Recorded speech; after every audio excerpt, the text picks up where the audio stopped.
ভিতরটা বন্ধ করে দিয়ে হাওয়া আসে।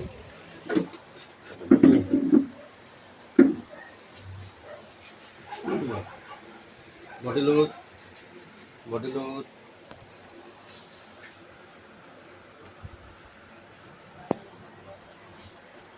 তোমাদের মধ্যে যদি কেউ দেখতে চান তাহলে এদিকে ভিতরে নড়া যাবে না, এসে হাওয়া আসে তো কাকা।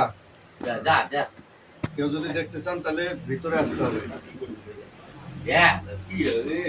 হাতি ধরছি বাবা, হ্যাঁ তুই ধরছি না, ওই জায়গাটা লাগে না, ওই জায়গাটা না কিন্তু